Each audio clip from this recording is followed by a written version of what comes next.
ও বান্দা, তোর এত টেনশন কিসের রে?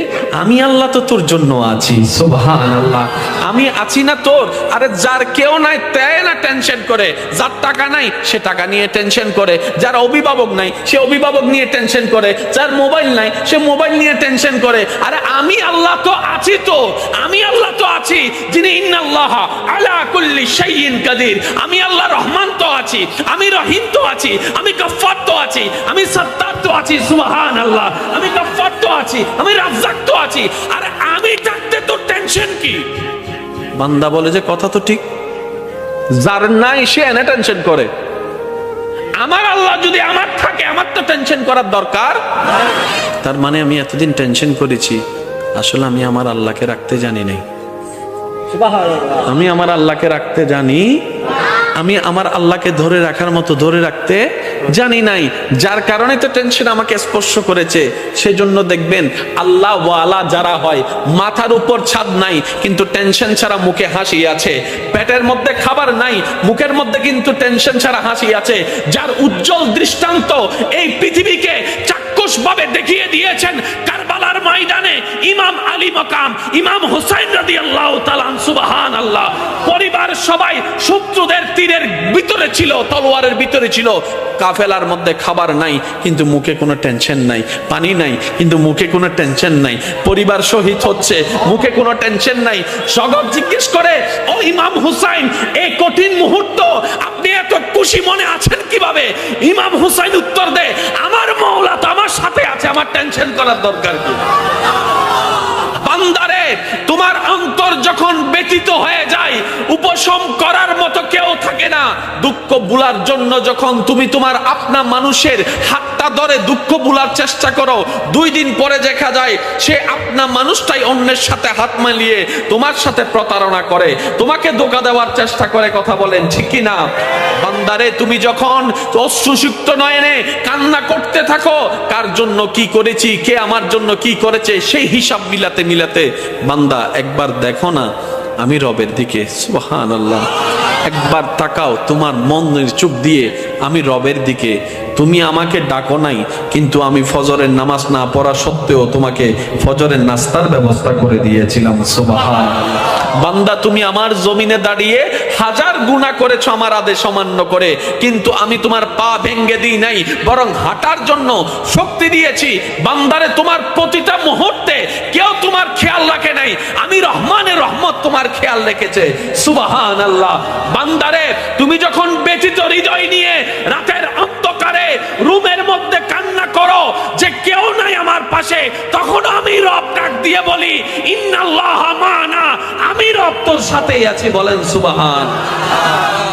ফাযকুরুনি, তুই বান্দা আমাকে ডাকতে দেরি,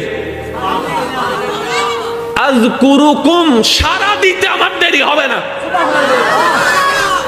ফাযকুরুনি, বান্দা তুই আমাকে স্মরণ করতে দেরি, আযকুরুকুম, তোকে স্মরণ করতে আমার দেরি হবে না।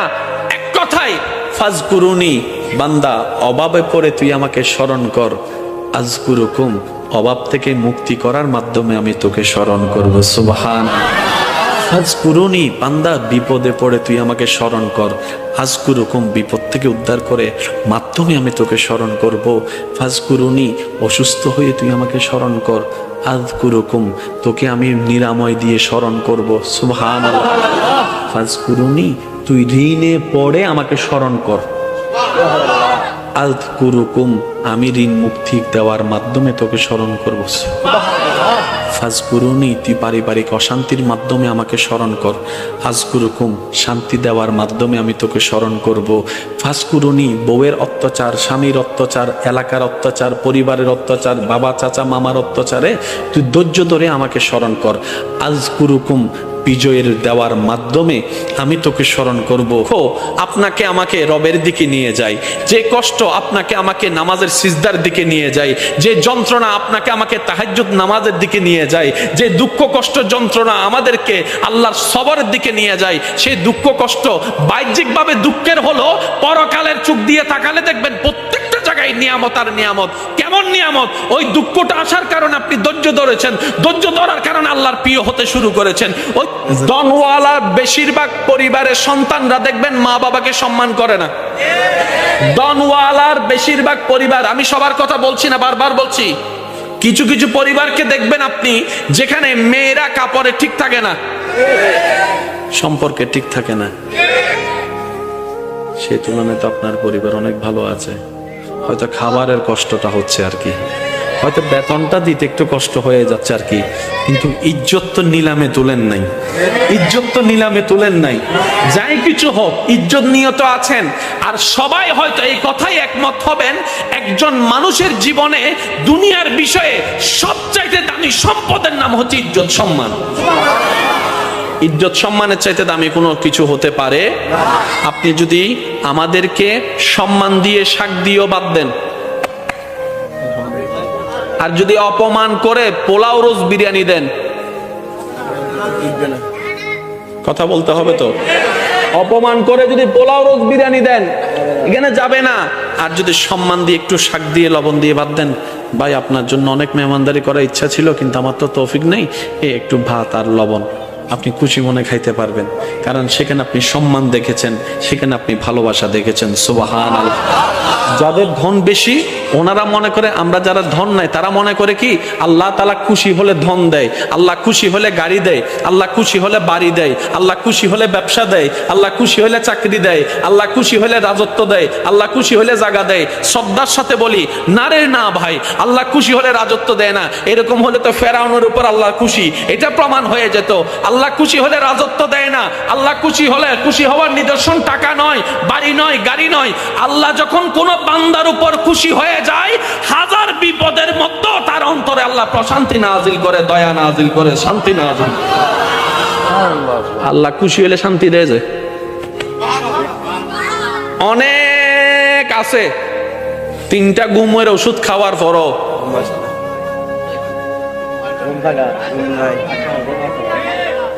আরেকজন বাঙ্গা ঘরে থাকে, বাট্টা খাওয়ার পরে, নামাজ পড়ে বাট্টা খাওয়ার পরে যখন শুই, এবার বলেন সুখী কে, 10 তলা ওয়ালা নাকি বাঙ্গা ঘর ওয়ালা? আর একটু জোরে বলেন না। 10 কোটি টাকা ওয়ালা, জামাইয়ের সাথে বউয়ের দেখা হয় না, বউয়ের সাথে জামাইয়ের দেখা হয় না, এক টেবিলে কখন ভাত খাইছে খবরও নাই, কারণ স্বামী স্বামীর জায়গায় ব্যস্ত, স্ত্রী স্ত্রীর জায়গায় ব্যস্ত, ছেলে ছেলের রাজত্বে, মেয়ে মেয়ের রাজত্বে, সব আছে কিন্তু ওই যে একটা মায়া মহব্বত নাই। কারণ যা কিছু দরকার হয় হোয়াটসঅ্যাপে মেসেজ, পাপ্পা আমার এটা লাগবে, উনি এখান থেকে মেসেজ দেয়, ঠিক আছে ম্যানেজারকে বলে দিচ্ছি তুমি নিয়ে নিও, চেহারা যে দেখবে সেটা পর্যন্ত দেখা হয় না। অথচ আপনার সন্তানের একটা কলম লাগলো আপনার পিছনে 3 ঘন্টা করে, বাবা ও বাবা ও বাবা একটা কলম দাও না, ও বাবা একটা জুতা কিনে দাও না, ও বাবা একটা কাপড় কিনে দাও না। বাবা ডাকতেও আপনি শুনেন, আব্বু ডাকতেও শোনার শান্তি আপনি পেয়ে যাচ্ছেন এই গরিবী জিন্দেগির মধ্যে। সেজন্য মনে রাখবেন, গরিবিটাও পরীক্ষা, বড় লোকিটাও পরীক্ষা, বুঝার জন্য বড়, দন থাকাও পরীক্ষা, দন না থাকাও পরীক্ষা। কিন্তু আপনি যদি বেশিরভাগ নবী রাসূলের, আল্লাহর ওলিদের জীবনীকে খেয়াল করেন, ওনারা দেখবেন গরিবী জিন্দেগিকে থেকে আপন করে নিয়েছেন। কেন? বলে যে কোটিপতি হয়েও পরীক্ষা, গরিব হয়েও পরীক্ষা, দুইটার মধ্যে পার্থক্য আছে। যদি আমি কোটিপতি হয়ে পরীক্ষা দিই আমার হিসাব লম্বা হয়ে যাবে, আর আমি যদি গরিব হয়ে পরীক্ষা দিই আল্লাহরে যাই বলবো আল্লাহ দাও নাই কিছু, পরীক্ষা দিব কি?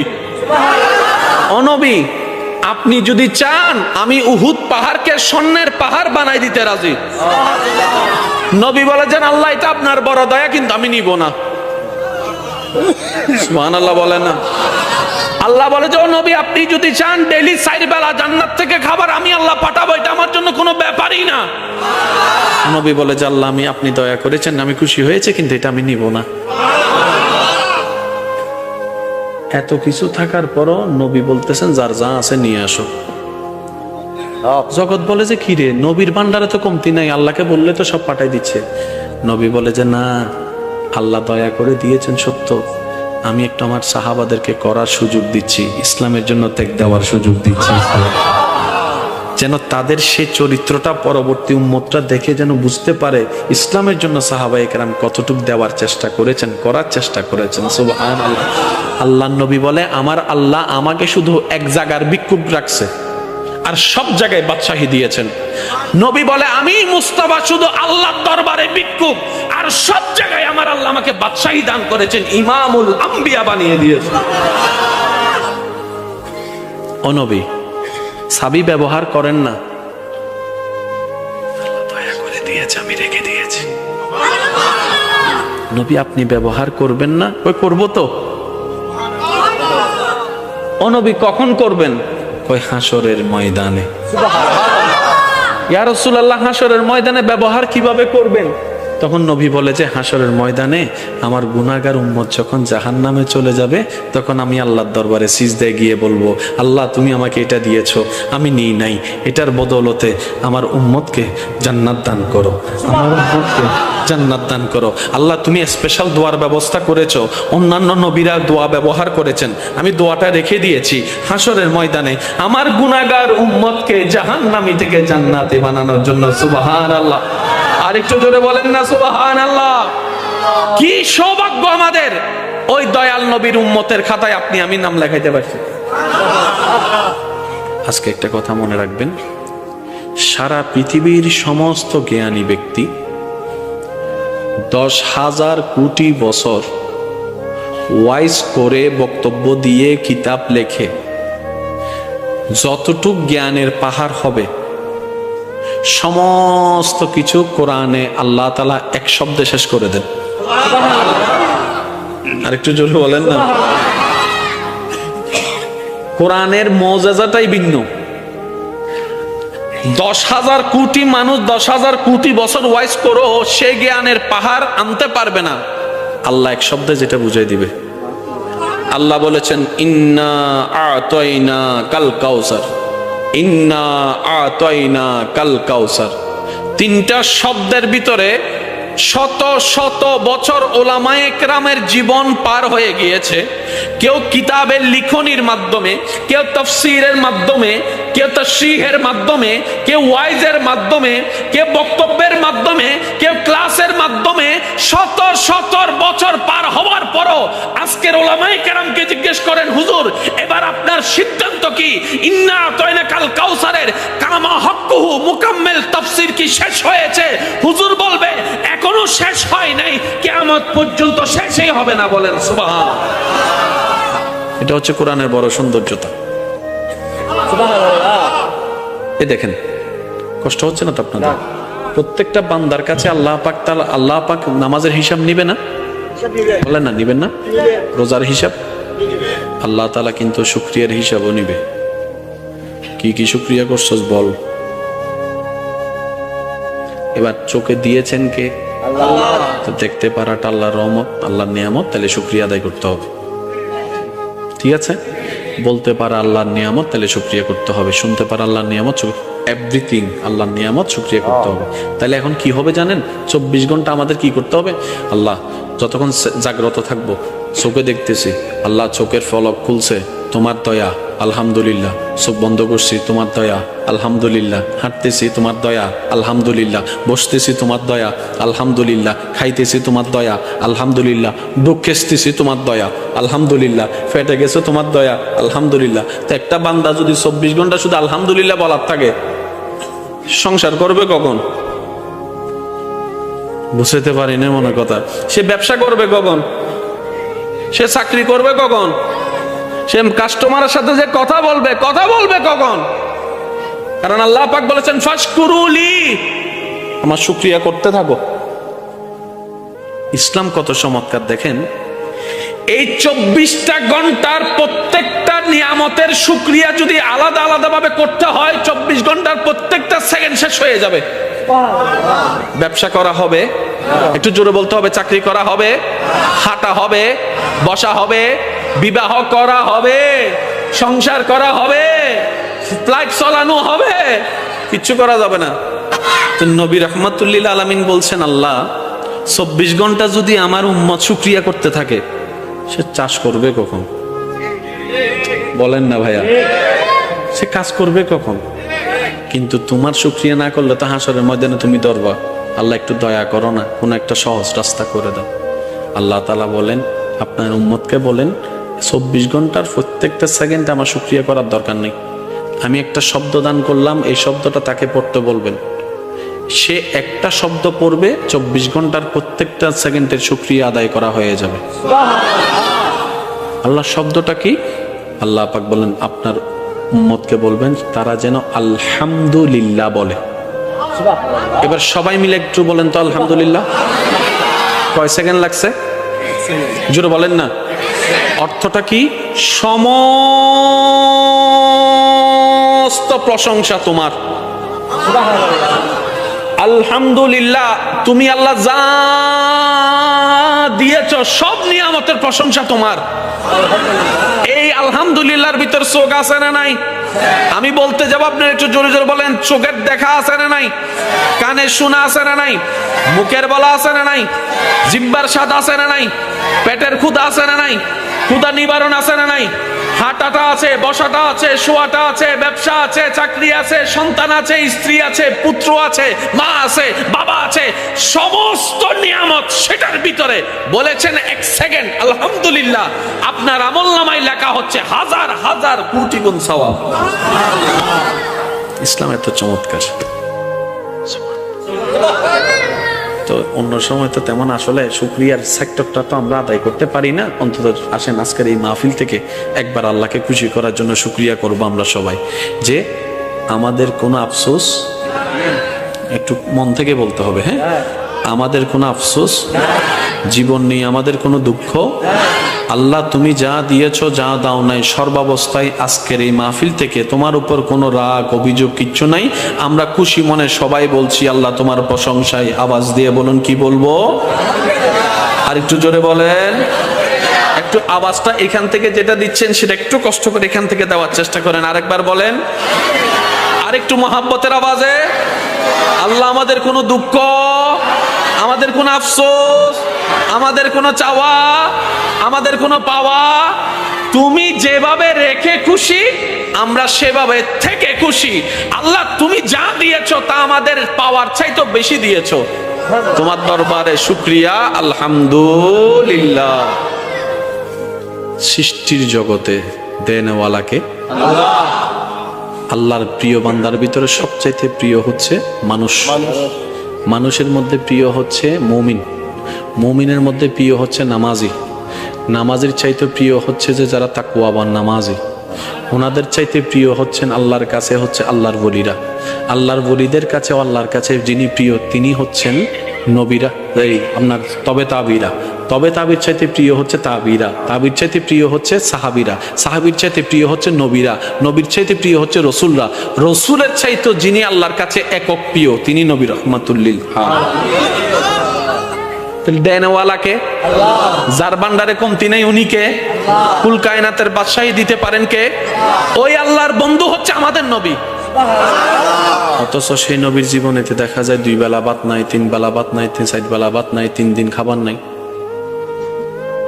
নবী যদি একবার বলতেন আল্লাহ আমি কিচ্ছু করব না, মূসা নবীর উম্মতকে তুমি মান্না সালওয়া দিছো,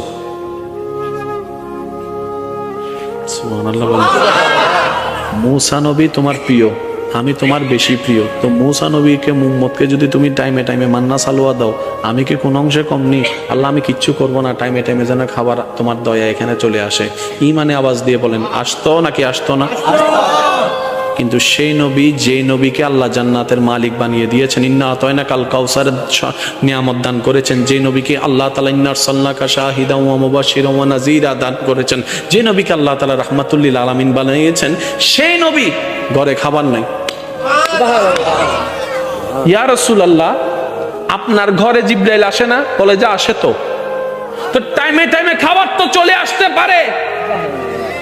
নবী বলে যে না আল্লাহ দিয়েছেন কিন্তু আমি নিব না।